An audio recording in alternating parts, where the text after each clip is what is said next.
ନାଇଁ ନାଇଁ ଦେଖନ୍ତୁ ଯୋଉଭଳି ଭାବରେ ଦୁଃଖଦ ଘଟଣା ଘଟି ଯାଉଛି ମୋ ବସ୍ ଚାଳକ ମାନଙ୍କ ଦ୍ୱାରା ଆପଣ ଦେଖନ୍ତୁ ସେ କିଛି ଦିନ ତଳେ ଗୋଟେ ଝିଅ ଚାଲି ଯାଇଥିଲା ସ୍ପଟରେ ଏବେ ପୁଣି ପରଦିନ ଯୋଉ ଦୁର୍ଘଟଣା ହେଇଛି ସେ ଦୁର୍ଘଟଣାଟା ଗୋଟେ ଆଶ୍ଚର୍ଯ୍ୟଜନକ ଦୁର୍ଘଟଣା ସେ ସ୍କୁଟି ଥିଲା ରୋଡ ଉପରେ ସାଇଡରେ ସେମାନେ ରୋଡ ସାଇଡରେ ଠିଆ ହେଇଥିଲେ ମା ଝିଅ ପୁଅ ସେମାନେ ତିନି ଜଣ ରୋଡ ସାଇଡରେ ଠିଆ ହେଇଥିଲେ ମାନେ ବସ୍ ଆସିକି ସେମାନଙ୍କୁ ପାଖାପାଖି 500 ମିଟରରୁ ଅଧିକ ଘୋଷାରି ନେଇ ଗଲା ସେଇଟା ହଉଛି ସବୁଠୁ ବଡ କି ପ୍ରକାର ବେପରୁଆ ଗାଡି ଚାଳନା ଆପଣ ଦୁର୍ଘଟଣା ହେଲା ଗାଡିଟା ହଠାତ୍ ରହିଯାଇଥାନ୍ତା ନା ଗାଡି ତାଙ୍କୁ ଘୋଷାରି ଦେଇଛି କିଛି ବାଟ ମାନେ କେତେ କେୟାରଲେସ୍ ଡ୍ରାଇଭିଂ ସେ ଡ୍ରାଇଭର ମାନଙ୍କର ବା ବସ୍ କେତେ ସ୍ପିଡରେ ସେମାନେ ଚଲାଉଛନ୍ତି କମାଣ୍ଡ ପାଖରେ ଯୋଉ ଘଟଣା ଘଟିଛି ସେଠି ଘଟଣାସ୍ଥଳରେ ନନ୍ଦିନୀ ଜେନା ନାମକ ଜଣେ ଯୁବତୀଙ୍କର ଘଟଣାସ୍ଥଳରେ ମୃତ୍ୟୁ ହେଲା तापरे तांको भाई भी आहत होकर बर्तमान चिकित्साधीन अछंती तांको माँ जी तांकर भेन फेन कटि जाइतिला से आज सकाळे तांकर राजकुमारी जेना जी तांकर आज निधन हेची 70 वर्ष पाखापाखि अब तांको बयस कि दुखद कथा सबुठु बड़ दुखद कथा होची ए पर्यंत मो बस मोहर पड़िकी दुई दुईटा जीवन चली जाइथिले मध्य ना मो बस कर्तृपक्ष से लोकों पाखे पहुंचले क्षतिग्रस्त परिवार पाखे पहुंची ना स्थानीय लोक प्रतिनिधि से जगह कहीं पहुंची याठू बड़ी दुर्भाग्य एत संवेदनहीनता आम क्या आशा करवा ना अरे जदि दुर्घटना दुर्घटना कहीदेवा आम ठीक अच्छी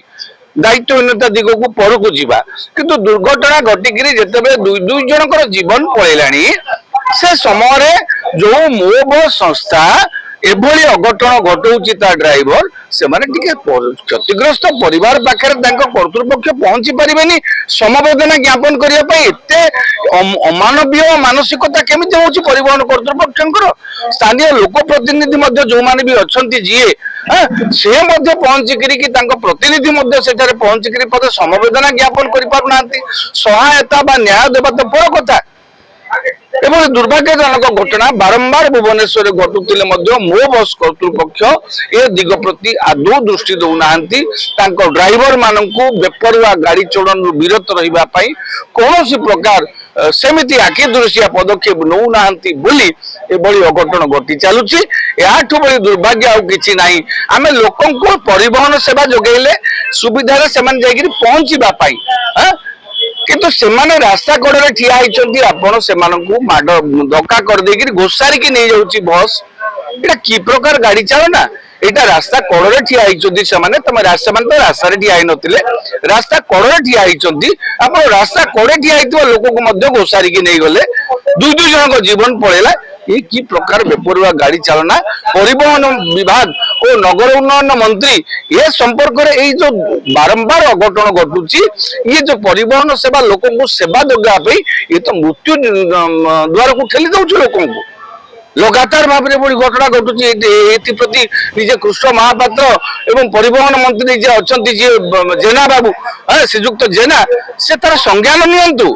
ये दिग प्रति दृष्टि दिंतु मो बस परिवहन सेवा को केमिति व्यवस्थित करने कार्यानुष्ठान करूँ ना एमती अनेक जीवन अकारण चली जीव सर आउ गोटे कथा देखिबा मो बस रो ड्राइवर माने बिना सेफ्टी रे बिना सीट बेल्ट रे गाड़ी चलाउ ना नहीं आपणकर जदि मु कहूँ मो बस कर्तृपक्ष सीसीटीवी सर्वेलेंस भितर जो रोचे बस आपण जांच करूँ को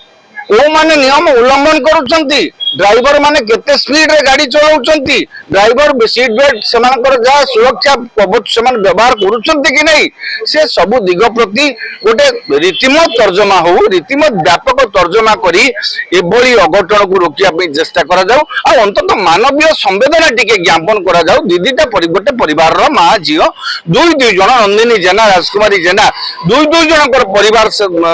सदस्य चली गले आम एतिक आम भर मानविकता आम टे पहुंचानी से समवेदना ज्ञापन करने आम कौन साहाय्य देवा कौन न्याय देवा कि व्यवस्थित करवा से तो बड़ कथा किंतु समवेदना ज्ञापन करने से जीवानी यहाँ गोटे कि अमानविक कथा ये दुर्भाग्यजनक कथा अनुरोध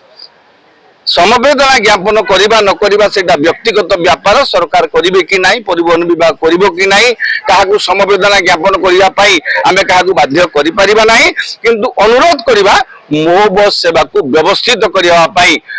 ଅନ୍ତତଃ ଭୁବନେଶ୍ୱର ଆଉ ଜଣେ ବି ନାଗରିକଙ୍କର ଜଣେ ବି ଲୋକଙ୍କର ଜୀବନ ନ ଯାଉ ସେଥିପାଇଁ ଭୁବନେଶ୍ୱର ମୋ ବସ୍ ସେବାକୁ ବ୍ୟବସ୍ଥିତ କରିବାକୁ ବେଳ ଥାଉ ଯଦି ବନ୍ଧ ନ ବାନ୍ଧିବେ ତେବେ ଉଜାଣି ବହିବ, ଏଇ ଦୁର୍ଘଟଣାର ଉଜାଣି ବହିବ, ସେଥିପାଇଁ ରାଜ୍ୟ ସରକାର ବି ଦାୟୀ ରହିବେ।